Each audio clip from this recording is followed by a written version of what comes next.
নমস্কার, welcome to astro console. আজকের বিষয় হবে তুলা রাশির মাসিক রাশিফল আগস্ট 2025। এই মাসে তুলার জন্য একাধিক সম্ভাবনা ও সুযোগের সামনাসামনি আমরা হব, সুযোগের অভিজ্ঞতা লাভ করব। সুযোগ আসছে, গোচরে সুযোগ আসছে, অনেক কিছু মানে লক্ষ্মী যোগ, বুধাদিত্য যোগ, এরকম আরও অনেক যোগ আছে, যে যোগগুলো তুলা রাশির জীবন এবং বিশেষ করে আর্থিক জীবনকে সমৃদ্ধ করবে এবং এর ফলটা আমরা সরাসরি পাবো। তার ফলে আমাদের পরিবার, ব্যবসা, কর্ম, সমস্ত জীবন সমৃদ্ধশালী হবে। তো আমি শুরু করছি প্রথম 1 আগস্ট থেকে। 1 আগস্টে দেখতে পাচ্ছি রবি এবং বুধ আমাদের দশমভাবে আছে, একসঙ্গে রাজযোগ তৈরি করে আছেন। তো বৃহস্পতি, শুক্র আমাদের নবমভাবে আছেন। এটা একটা ভালো রাজযোগ, এটা ভালো। দুটো গুরু একসঙ্গে আছে, একসঙ্গে মানে নবমভাবে মানে ভাগ্যস্থানে। তো ভালো একটা রাজযোগ, অর্থাৎ তৃতীয় ও ষষ্ঠপতি ভাগ্যস্থানে আছে, মানে ঋণ মুক্তি যোগ তৈরি করছেন। তো ঋণ থেকে মুক্তি দেবে। অনেকে আবার যদি ঋণ চাও তো তারাও ঋণ পেয়ে যাবে, মানে লোনের কথা বলছি। তো একাদশভাবে কেতু, এটাও একটা ভালো। একাদশভাবে এখন সিঙ্গেল কেতু, এটা ভালো, মানে মঙ্গলের থেকে ছাড়া পেয়ে গেছে কেতু এখন। তো একাদশে কেতু থাকলে কি হয়, বলা হয় যে সেতু বাঁধার মতন কাজ করে। তো সেতু বাঁধে মানে যোগাযোগ তৈরি করে, মানুষের সঙ্গে পরিচয় তৈরি হয় এবং যোগাযোগ যা আগামী দিনে আর্থিক জীবন এবং ব্যবসা জীবন এরকম কিছু বা কর্মজীবনকে সমৃদ্ধ করে একাদশে কেতু। আচ্ছা, মঙ্গল দ্বাদশে আছে, এটা একটা চাপের বিষয়। চন্দ্র থাকবে সেই দিনটায় তুলায়, মানে 1 আগস্টের কথা বলছি। আগের মতন শনি রাহু নিজের জায়গায় আছে, মানে ষষ্ঠ ও পঞ্চম ভাবে। তো এই যে 1 আগস্টের এটা গোচর। 15 আগস্টে একটু চেঞ্জ হবে। 15-র যে দিনটা দেখতে পাচ্ছি, সেদিনটা তো তেমন কিছু চেঞ্জ নেই, তবে 17 আগস্টে একটু চেঞ্জ হবে বা 21 আগস্টে চেঞ্জ হবে। 17 আগস্টে রবি চলে যাবে কেতুর সঙ্গে, ওদিকে সিংহ রাশিতে রবি স্বক্ষেত্রী হবে। তারপরে 21 আগস্টে একটু চেঞ্জ হবে, বুধ শুক্র একসঙ্গে লক্ষ্মী যোগ তৈরি করবে। তো এই যে মানে আমাদের দশম ভাবে লক্ষ্মী যোগ, তাহলে এই একটা পরিবর্তন। 31 আগস্ট আবার রবি বুধ কেতু একসঙ্গে আমাদের একাদশভাবে থাকবে, এটাও একটা ভালো দিক। আচ্ছা, শুক্র থাকবে অনেকদিন পর্যন্তই আমাদের, শুক্র দশমভাবে থাকবে। দশমভাবে শুক্র মানে লগ্নপতি শুক্রের থাকাটাই হচ্ছে যে কর্মজীবনের জন্য একটা ভালো দিক, ভালো ব্যাপার, ভালো ঘটনা। কর্মজীবনকে আমাদের পরিবর্তনের দিকে নিয়ে যাবে এবং সমৃদ্ধশালী করবে শুধু লগ্নপতি শুক্র। প্রথমত এই যে বুধ আর শুক্রের যে যোগটা তৈরি হবে 21 আগস্ট থেকে, তো এই মানে বেশ কয়েকটা দিন থাকবে, প্রায় 1 সপ্তাহ মতন এই যোগটা কর্মস্থানে আমাদের তৈরি হবে। বুধ ও শুক্রের সহাবস্থানের ফলে লক্ষ্মী যোগ তৈরি হবে, তাহলে কর্মজীবন পরিবর্তন হবে, কর্মজীবনে চেঞ্জ আসবে। মানে তাছাড়া নতুন কর্ম লাভ হবে এবং কর্মজীবনে সমৃদ্ধি, মানে যেমন সাফল্য, বাধা দূর হওয়া, চাপ কমা, এই রকম ব্যাপারগুলো ঘটতে থাকবে। এগুলো কিন্তু গোচর বলছে, আর এগুলো হবার কথা। যারা বলে যে যারা যারা এর পরেও বলবে যে এর পরেও কর্মজীবন কোনোভাবেই পরিবর্তন হচ্ছে না, তাদের আর হবে বলে আমার মনে হয় না, তাহলে আর তাদের হবে না। সুযোগ দিচ্ছে প্রকৃতি, এবার সেটাকে যদি কাজে লাগাবার ক্ষমতা না থাকে তাহলে আর অসম্ভব, আমি বলছি অসম্ভব, আর পরিবর্তন হবে না। হয় তোমার স্কিল চেঞ্জ করো, না হলে তোমার কর্মের জায়গা চেঞ্জ করো, আর না হলে নিজের ভাগ্যটাকে একবার চেক করো, ব্যাস, এটা ছাড়া আর কোনো উপায় নেই। এইটা একটা ঘটনা, এগুলো হবেই।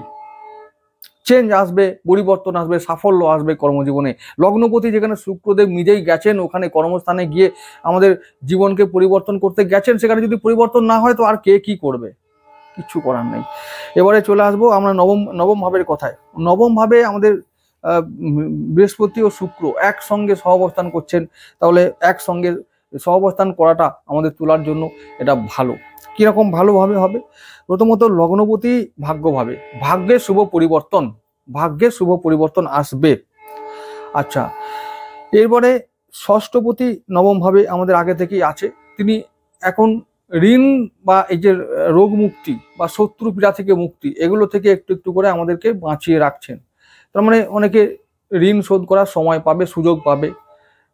তো এরকমই কিছু পজিটিভ ঘটনা ঘটবে। এছাড়াও কর্মস্থানে আগস্টের মানে 17 দিন পর্যন্ত, মানে বহুদিন পর্যন্ত, প্রায় মানে আগস্টের প্রায় বেশিরভাগ দিন পর্যন্ত আমরা পাবো কর্মস্থানে দশমভাবে কর্কট রাশিতে কি পাবো, রবি ও বুধের সহাবস্থান, যার ফলে বুধাদিত্য যোগ তৈরি হবে। এই যোগটা আমাদের জন্য ভালো। কি জন্য, মানে ভাগ্যপতি কর্মস্থানে, ভাগ্যপতি যিনি আমাদের ভাগ্য দেখেন বুধ, সেই বুধ আমাদের কর্মস্থানে চলে এসেছেন, তাহলে কর্মে মানে আমাদের ভাগ্যে কর্ম লাভ এটা হবে। অর্থাৎ কর্মের জন্য বা বুদ্ধির জোরে আমরা কর্ম লাভ করব এবং কর্মজীবনে উন্নতি করব, এটাই হচ্ছে, এটা হবে, এটা হবার কথা। এখানে আমি নিজের মতো করে বানিয়ে বলার মতন কিছু বলছি না, যেটা হবার কথা সেটাই বলছি। আর তারপরেও যদি বলবে মেলেনি, মিলছে না, তাহলে তোমাদের আর কিছু হবে না ভাই। তোমরা এবার আর কি বলবো তোমাদের, অনেক কিছু কিছু মানুষ আছে যাদের জীবনটাই এরকম ভগবান লক করে দিয়েছে, কিছুতেই কিছু হবে না, সেই রকম মানুষের দলে হয়তো এই 2-1% মানুষরা পড়ে, তো তাদের জীবনে আর কোনোদিন কিছুই হবে না। গোচর বলছে, প্রকৃতি বলছে, সময় বলছে হবে, তারপরেও যদি না হয় তাহলে আর কোনোদিন হবে না। লিখে নাও তোমরা, এটা মিলিয়ে নেবে, সারা জীবন তোমাদের আর কোনো কিচ্ছু হবে না। 2-1%-এর কথা বলছি, সবাইকে বলিনি এটা। আচ্ছা, ওই যারা বলে যে হচ্ছে না, যারা বলে তাদের কথা বলছি। তো এইরকম আমি তো যুক্তি দিয়ে বোঝানোর চেষ্টা করছি, যুক্তি দিচ্ছি যে কেন হবে, এটা বলার পিছনে কারণটা কি। এরকম বলে দিচ্ছি না, ফাঁকায় আওয়াজ করে দিচ্ছি না যে হবে হবে হবে হবে করে বেরিয়ে চলে যাচ্ছি না। আমি বলে দিচ্ছি, বুঝিয়ে দিচ্ছি, যে একটা যুক্তি দিচ্ছি, যুক্তি খাড়া করছি যে কেন হবে। কেউ যদি এটা বলে অপ্রাসঙ্গিক বলছো, তাহলে তো মহা মুশকিল, তাহলে তার এসব তারা কিছু হবেও না, আর এরকম বলার কোনো মানেও নেই। এই হলো ব্যাপার। আচ্ছা, এরপরে যেটা বলছিলাম যে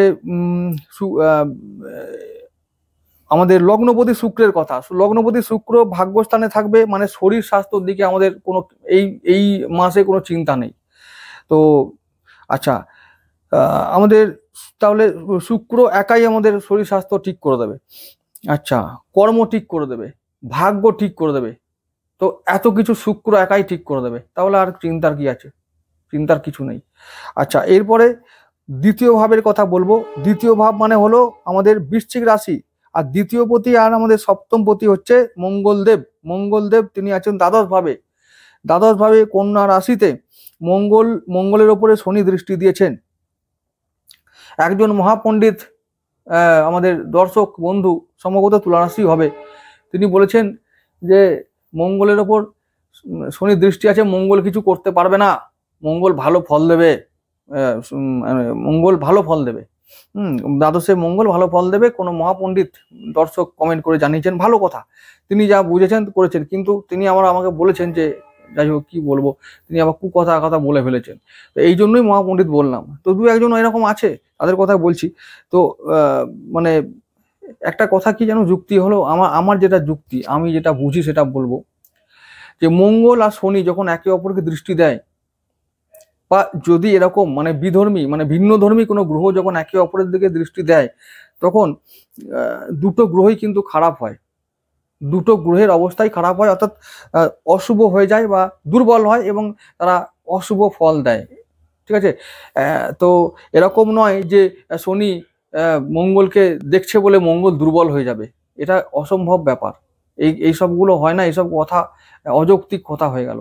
তো মঙ্গল পীড়িত হলো, দুর্বল হলো, এবং এই পীড়িত এবং দুর্বল মঙ্গল আমাদের অশুভ ফল দেবে। তার মানে এটা নয় যে সে কোনো কিছু ক্ষতি করতে পারবে না, আবার সে শুভ ফল দিতে শুরু করবে। শুভ ভয়ে, কার ভয়ে? এই গ্রহরা একে অপরকে ভয় পায় নাকি? এগুলো কি মানে কি কথা বলছে সবাই, আর অনেকে কি বোঝে কে জানে, জানি না। শনি কি মঙ্গলকে ভয় করে, না মঙ্গল শনিকে ভয় করে? এসব ভয় করে চলার কথা কে কাকে শোনায়, কে কাকে বোঝায়? এরা বোকা কথাকার। এইসব আজে বাজে কথা শুনিয়ে, আজে বাজে যুক্তি শুনিয়ে লোককে ভয় দেখানো, বা লোককে একটা সাহস দেখানো, মনে আশা জাগানো, ফালতু আশা তো দিয়ে লাভ নেই। যেটা হবে সেটা বলা হচ্ছে একজন জ্যোতিষীর কাজ। যেটা হবে সেটা সঠিক বিষয়টা তুলে ধরাটা হলো একটা সঠিক বা সৎ জ্যোতিষীর কাজ। আমি সেটাই করতে চাইছি। তাহলে মঙ্গল শনির দ্বারা পীড়িত হবে, এবং মানে শনিও পীড়িত হবে। তাহলে ষষ্ঠভাবে শনিটা যে এখন অলরেডি খোঁড়া, এখন সে বক্রি অবস্থায় আছে, সে আরো খোঁড়া হয়ে গেছে। তাহলে কি হবে? ষষ্ঠভাবে আমাদের ঋণ, রোগ আর মানে শত্রুর একটা জায়গা। তাহলে এইগুলো কি হবে? অনেকের জীবনে ঋণ নিয়ে সমস্যা হবে, কারো ঋণ বেশি হতে পারে। তবে ঋণ বেশি হবে না, যেহেতু শনি যতই হোক না কেন রাজ্যকারী গ্রহ, যেহেতু, তাই খারাপ ফল দেবে না। ঋণ শোধ করতে চাইলে শোধ করা যাবে, এবং একটা ঋণের মধ্যে কন্ট্রোল যদি থাকে, তাহলে আমরা শোধ করতে পারবো, বা তার মধ্যে একটা কন্ট্রোল রাখতে পারবো। রোগ, শনি রোগ দেয়। শনি এই জন্য এইভাবে রোগ দেয় যে শনি লাইফস্টাইল ডিসিজ, যারা লাইফস্টাইল আলতু ফালতু করে চলে, মানে যাদের কোনো জীবনের নিয়ন্ত্রণ নাই, চলা বলায় খাবারে দাবারে, তো এইরকম যাদের নিয়ন্ত্রণ নেই, সে যে কোনো রাশি বা লগ্নের মানুষ হোক না কেন, এবং রাজযোগকারী গ্রহ হোক না কেন শনিদেব, রোগের ব্যাপারে কোনো গ্রহ কম্প্রোমাইজ করে না, কারণ এটা তাদের ধর্মের মধ্যে পড়ে না। আচ্ছা, তো শনি রোগ দেবে, ক্রনিক ডিসিজ বা এই লাইফস্টাইল ডিসিজগুলো শনি দেবে এই সময়। বক্রি হয়ে আছে, তাই বলবো তুলা রাশির মানুষদেরকে যে অবশ্যই চলা বলা খাওয়া দাওয়া সমস্ত কিছু ক্ষেত্রে, এমনকি ঘুম, সেটাও ঠিকভাবে করতে হবে, নাহলে কিন্তু পরবর্তীকালে রোগ বাসা বাঁধতে পারে। আচ্ছা, শনি বিশেষ করে হাড়ের সমস্যা দেয়, বাত ফাত এইসবের সমস্যা দেয়, তো সেগুলো থেকে সাবধান। আচ্ছা, এবারে পঞ্চমে রাহু আগের মতনই আছে। পঞ্চমে রাহু আমাদের কি করবে, আমাদের পঞ্চম ভাবটা ঠিক রাখবে, সন্তান শিক্ষা প্রেম এগুলো আগের মতনই ঠিক করে নিয়ে যাবে। সুতরাং এই বিষয়ে আমাদের কোনো চিন্তার কারণ নেই। ষষ্ঠ ভাবে একটু চিন্তার কারণ শত্রুরাও চেষ্টা করলে অনেকেই আছে যে একটু মানে ক্ষতি করবে বা ক্ষতি করার মানসিকতা রাখে, কিন্তু যতই রাখুক না কেন বা যাই হয়ে যাক না কেন, শত্রুরা তোলার জন্য এই মাসে কিছু করতে পারবে না। শুধু এই মাসেই নয়, যতদিন পর্যন্ত শনি বক্রী থাকবে বা ষষ্ঠ ভাবে আছে, ঠিক ততদিন পর্যন্ত তোলার জন্য শত্রু ভয় নাই, এটা আমি বলে রাখলাম। লাফালাফি করতে পারে, ক্ষতি করতে পারে, কোর্টেও নিয়ে যেতে পারে যদি যায়, তো এটা কোর্টে নিয়ে যেতে পারে শুধুমাত্র মঙ্গলের দ্বাদশ ভাবে থাকার জন্য। শত্রু পীড়া হবে, কিন্তু শত্রু জয়লাভ করতে পারবে না, এটা বলে রাখলাম। আচ্ছা, মঙ্গল দ্বাদশে আছে এই কন্যাতে, সেটা একটা মঙ্গলের জন্য খারাপ এবং মানে আমাদের শনির জন্য খারাপ। আর মঙ্গল যেহেতু আমাদের সপ্তমপতি, কি হবে না, আমার ঘরের লোক, আমার জীবন সাথী, আমার বন্ধু, আমার পার্টনার, সেই আমাকে কোর্টে নিয়ে যেতে পারে। তাহলে বাইরে আর শত্রু দরকার কি, আমার ঘরেই তো শত্রু, তো আমার ঘরের লোক চলে যাবে কোর্টে আমার জন্য, আমার বিরুদ্ধে বলতে বা কাজ করতে। তো এই তো ব্যাপার, এবং তার জন্য কিছু পয়সা খরচ হতে পারে। এটা যেমন খারাপ ফল, তেমন মঙ্গলদেব আবার আমাদের দ্বাদশ ভাবে থেকে ভালো ফলও দেবে। ব্যবসায় লাভ হবে। কিরকম লাভ? যারা বিদেশের সঙ্গে কারবার করো, বিদেশের কোম্পানির সঙ্গে, বিদেশ থেকে যাদের কানেকশন আছে, শেয়ার মার্কেট থেকে লাভ হবে।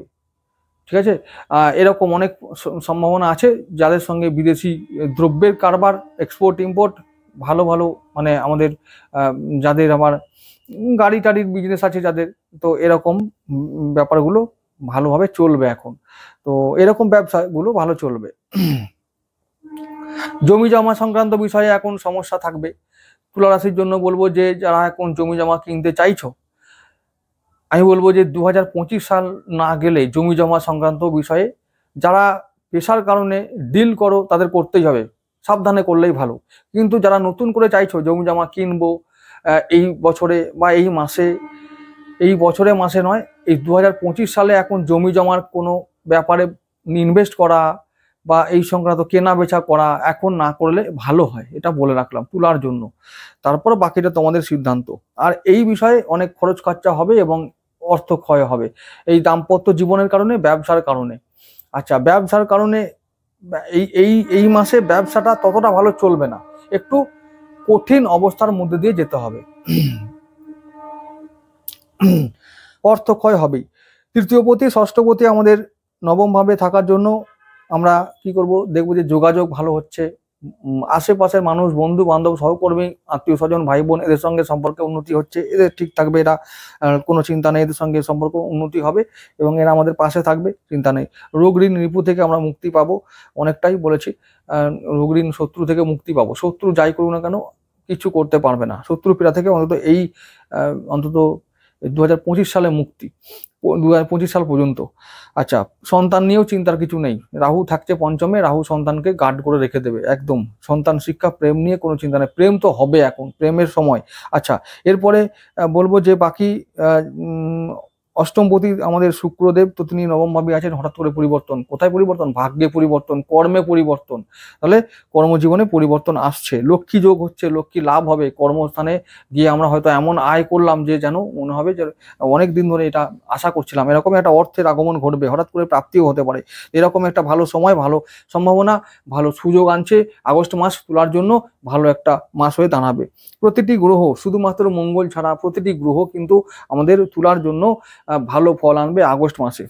ঠিক আছে। মঙ্গলের জন্য মঙ্গলবার কিচ্ছু নয়, মা কালীর মন্দিরে জবা ফুলের মালা নিয়ে যাও বা জবা ফুল নিয়ে পুজো দাও, ব্যাস দান করে দাও। পুজো ফুল, লাল জিনিস দান করো, লাল বস্ত্র দান করো গরিব মানুষকে, দারুণভাবে উপকার হবে। শুধু এইটুকু করলেই অনেক ফল লাভ আমরা করতে পারবো। যাই হোক, সবাই ভালো থেকো, দেখা হবে আবার আগামী ভিডিওতে। নমস্কার।